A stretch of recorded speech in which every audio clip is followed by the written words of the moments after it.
Bây giờ chúng ta đi tới cái đoạn văn kế.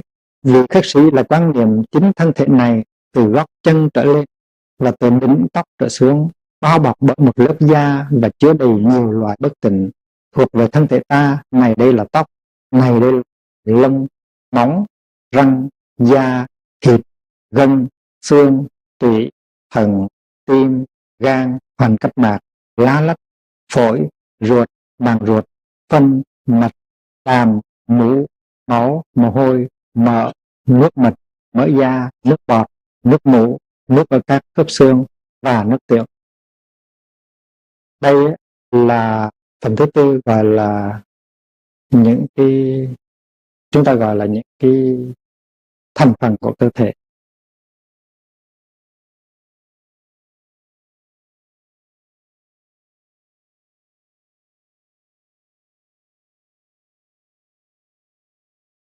Tại Làng Mai chúng ta thường thực tập cái đoạn này của kinh đó, trong khi chúng ta nằm, làm thiền nằm. Trong khi chúng ta làm thiền nằm thì chúng ta thực tập hơi thở và chúng ta chú ý và nhận diện được những cái thành phần của cơ thể, từ tóc ở trên đầu cho đến móng chân. Chúng ta phải đi từ trên đầu xuống dưới, và ta đi tới đâu thì ta nhận diện tới đó những cái thành phần của cơ thể ta. Những thành phần này 30 mấy cái được kể ra ở trong kinh rõ ràng.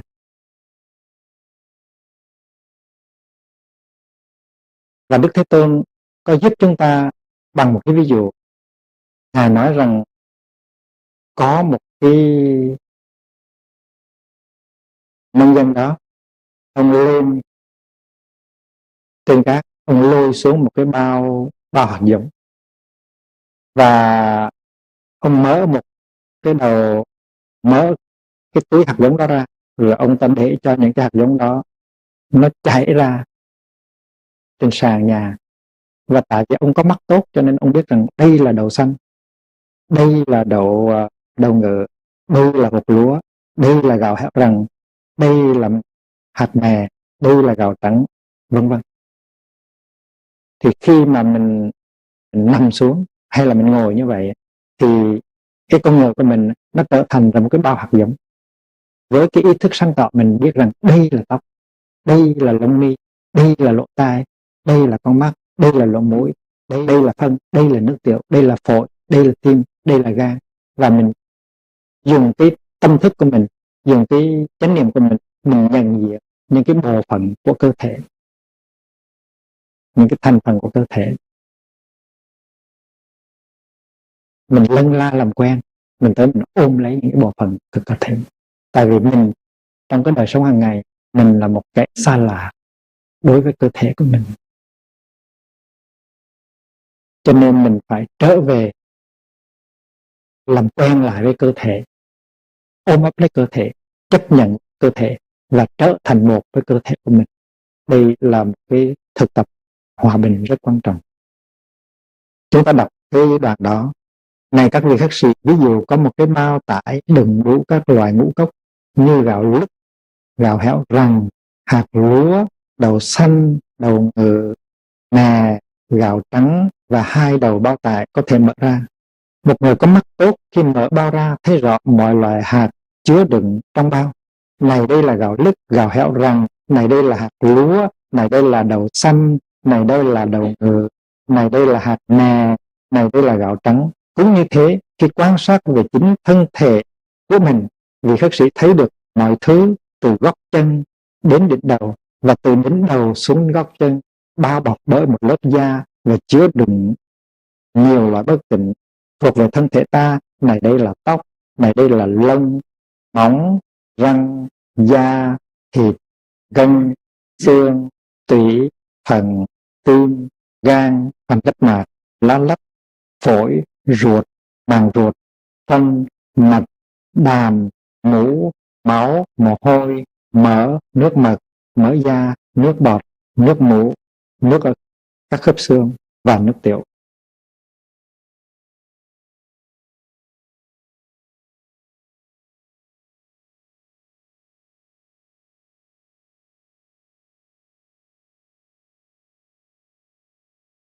Có một chi tiết mà chúng ta phải nhận diện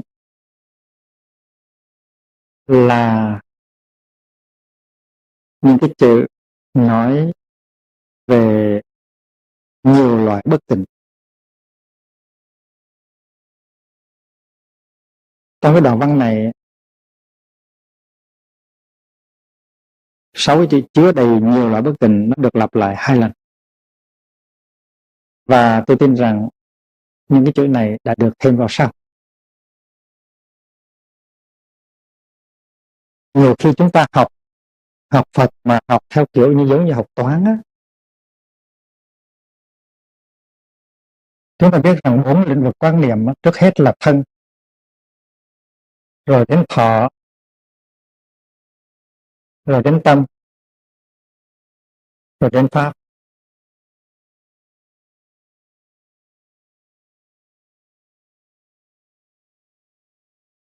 Khi thầy làm học tăng chú tiểu á, thì thầy được học về tứ niệm xứ một cách đơn giản thôi, và người ta ráp những cái giáo lý vô thường, vô ngã, bất tịnh với là tứ niệm xứ.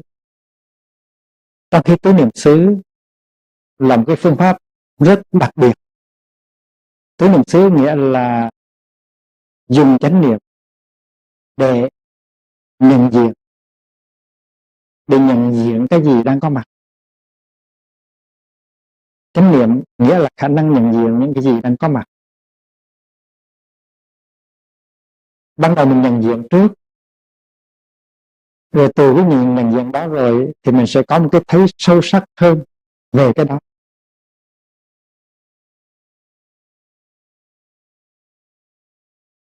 Khi mình học á, thì mình học rằng là thân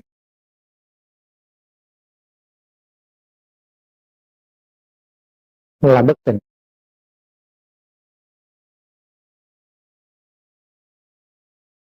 thọ là khổ, tâm là vô thường, và pháp là vô ngã. Và chú nào cô nào cũng học thuộc lòng cái này hết á, là thân bất tịnh, thọ thì khổ, tâm vô thường, pháp vô ngã. Học thuộc lòng và nói như một con vẹt. Thân bất tịnh, thọ thì khổ, tâm vô thường, pháp vô ngã.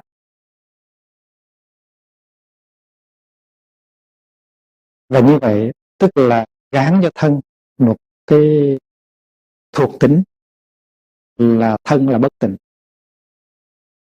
gán cho thọ một cái thuộc tính gọi là khổ, gán cho tâm một cái thuộc tính là vô thường, và gán cho pháp một thuộc tính là vô ngã. Cố nhiên là 4 cái giáo lý này đích thực là giáo lý của Bụt rồi, nhưng mà đem 4 cái giáo lý này để ghép vào 4 cái này thì nó có tính cách gượng ép.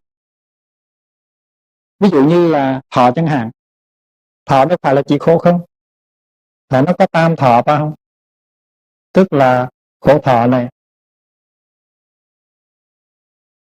nhưng mà nó cũng có lạc thọ phải không, và ngoài ra là còn có xa thọ, gọi là tam thọ. Tại sao nó thọ khổ không? Thọ chỉ là khổ mà thôi. Thì có phải là đây là cái thái độ giáo điều muốn ghép cái này vào cái kia? Nếu thân là bất tịnh thì pháp nó không bất tịnh sao? Nếu pháp là nó vô ngã thì thân nó không vô ngã sao? Thọ nó không vô ngã sao? Và tâm nó không vô ngã sao? Thật ra thì nếu nói là bất tịnh, khổ, vô thường, vô ngã thì thân nó cũng bất tịnh, nó cũng khổ, nó cũng vô thường, nó cũng vô ngã, và thọ nó cũng vậy. Vì vậy cho nên đưa hai cái này, đưa hai cái bó này, đây là một bó, đây là một bó khác, và đồng nhất với nhau là không đúng. Mà cô nào chú nào cũng nói với con vẹt là thân bất tịnh, thọ thì khổ, tâm vô thường, pháp vô ngã. Nó thành ra một cái công thức. Trong khi nói chánh niệm á là nhận diện nó thôi, chứ không cần phải nói nó là cái này, nó là cái kia. Nhận diện nó trước, rồi thì sau khi nhận diện rồi nhìn vào thì có thể thấy nó như thế này, nó như thế kia. Chẳng hạn là phải tự mình nhồi sọ trước là thân là phải bất tịnh, thọ thì phải là khổ, tâm là phải vô thường, và pháp phải là vô ngã. Đó là cái lối học nhồi sọ. Mà cái phương pháp nhồi sọ đó, cái học nhồi sọ đó, nó qua những cái thời gian khác nhau, nó đi vào ngay ở trong cái tim của Bụt.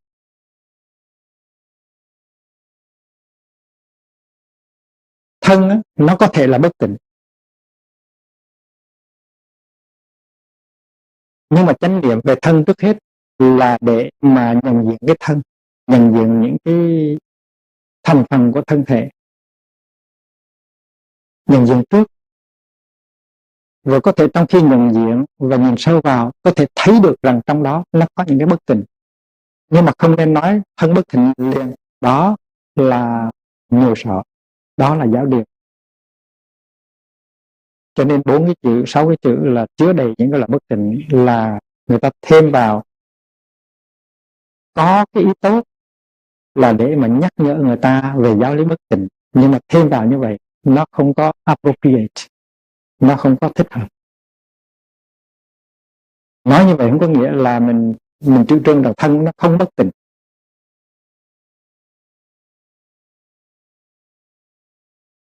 Nhưng mà bất tịnh phải là một cái sự khám phá của cái công trình quán chiếu, chứ không phải bất tịnh là một cái giáo điều, một cái sự nhô sọ.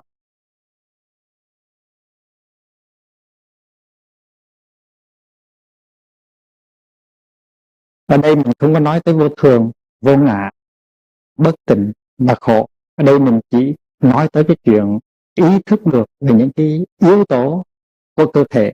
Tóc là tóc, phổi là phổi, máu là máu, đàm là đàm, vậy thôi. Tại sao lại đưa cái chữ bất tịnh vào đây?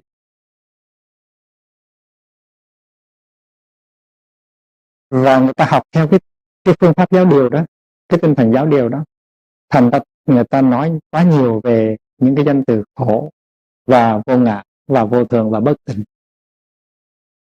cho đến nỗi sau này người ta phản ứng và ta nói rằng không tịnh cũng không bất tịnh. Đó là tông kinh Bát Nhã, bất cấu bất tịnh. Cái thực tại của nó là nó vượt ra khỏi cái tịnh và cái bất tịnh, nó vượt ra khỏi cái thường và cái vô thường.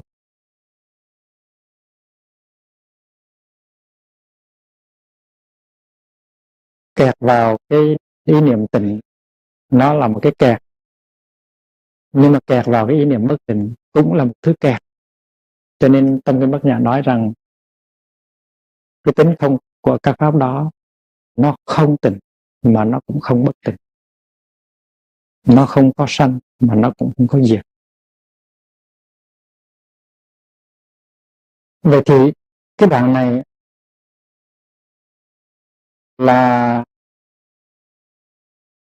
để giúp cho chúng ta thực tập nhận diện những cái thành phần, những cái elements của thân thể.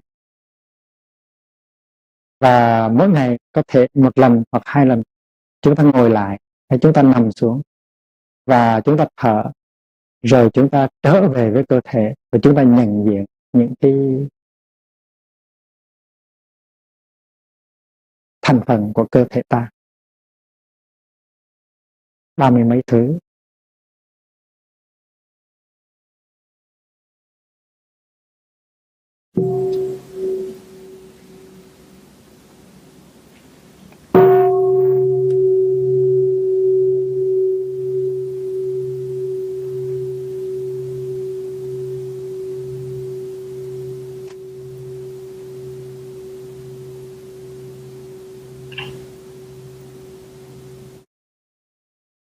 Bây giờ thường họ có cái máy gọi là scanner,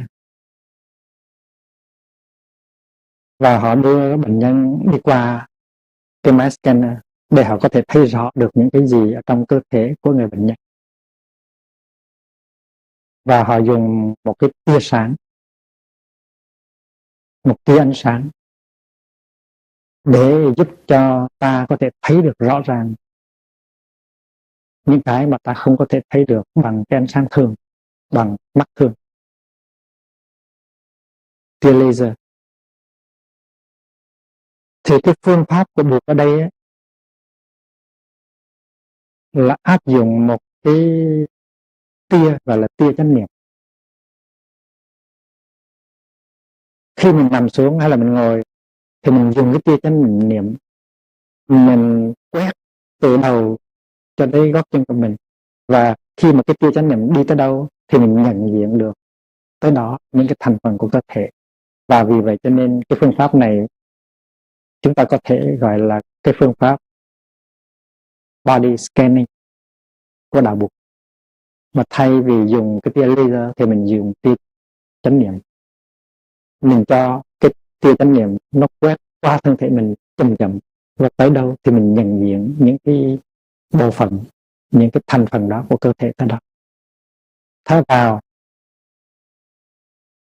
tôi có ý thức về hai mắt của tôi. Thở ra, tôi mỉm cười với hai mắt. Thở vào, tôi ý thức về trái tim tôi. Thở ra, tôi mỉm cười với trái tim tôi. Đó là cái phương pháp mà chúng ta hay thực tập. Và chúng ta có thể thực tập trong tư thế ngồi hay là tư thế nằm. Khi mình đi ngủ, mình nằm trên giường mà mình chưa ngủ, thì thay vì nghĩ mông lung về trường này hay trường kia, thì mình nằm dưới tay và mình trở về, mình ôm lấy những cái thành phần của cơ thể mình mỉm cười với nó. Và như vậy thì cái toàn thân của mình nó trở nên an tịnh. Mình ôm lấy cái toàn thân của mình. Cái sự thực tập này rất hay, là tại vì nhờ sự thực tập này mà mình trở về được cơ thể của mình và làm quen được với cơ thể của mình, tỏ cái niềm ưu ái của mình đối với cơ thể của mình. Tại vì có thể trong quá khứ mình rất là tệ bạc với cơ thể của mình lo danh, lo lợi, lo đủ thứ hết, mà mình bỏ bê cái cơ thể của mình có thương cơ thể của mình rất là xa lạ đối với cơ thể của mình. Vì vậy cho nên trở về ôm lấy cái cơ thể của mình, tỏ bày cái sự thương yêu lân mẫn và nói rằng tôi là cơ thể tôi. Tôi là cơ thể tôi có thể gọi là thân kiến, nó là một cái sự sai lầm, nhưng mà cơ thể là một phần của con người, mà là phần rất quan trọng. Vì vậy cho nên trở về để thấy rằng cơ thể nó thân thiết với mình, để làm hòa với cơ thể của mình, để mà chăm sóc cơ thể của mình là một sự thực tập rất quan trọng. Nhất là khi trong cơ thể của mình có những cái bộ phận, có những cái thành phần nó đang đau nhất, mà mình trở về mình ôm ấp lấy cái bộ phận đó bằng chánh niệm, mình mỉm cười với nó, mình tỏ lộ cái sự ưu ái thương yêu của mình, thì mình có thể làm cho cái bộ phận đó nó được trị liệu mau chóng hơn. Mình đã đối xử với gan của mình như thế nào, mình đã đối xử với mật của mình như thế nào, mình đã đối xử với phổi của mình như thế nào, mình rất là tệ bạc với những cái thành phần đó. Mình đã ăn như thế nào, mình đã uống như thế nào, mình đã làm tình làm tội cái lá gan, cái buồng phổi của mình như thế nào, cái tim mình như thế nào. Cho nên bây giờ là cái lúc mình trở về, mình làm hòa, mình hòa giải với những cái bộ phận đó. Thở vào, tôi có ý thức về trái tim tôi. Thở ra, tôi mỉm cười với trái tim tôi. Đó là nó nằm ở trong cái tinh thần của cái đoạn kinh này. Và chúng ta tại Lặng Mai, chúng ta không phải là chỉ thực tập với tư cách cá nhân. Khi mà thiền nằm, thiền buông thư, thì chúng ta nằm hết xuống và có một người hướng dẫn. Thở vào, tôi biết là tôi đang thở vào. Thở ra, tôi biết là tôi đang thở ra. Thở vào, tôi có ý thức về trái tim tôi. Thở ra, tôi mỉm cười với trái tim tôi. Chúng ta thực tập như là một tăng thân, trở về với cái cơ thể, với những cái thành phần của cơ thể, ôm ấp những thành phần đó, tỏ lộ sự ưu ái. Và như vậy chúng ta có thể giúp cơ thể ta trị liệu được những cái đau nhức, những cái bệnh tật cơ thể. Và chúng ta còn có thể khai thác nhiều nữa cái đoạn kinh này để áp dụng trong cái đời sống hàng ngày của chúng ta.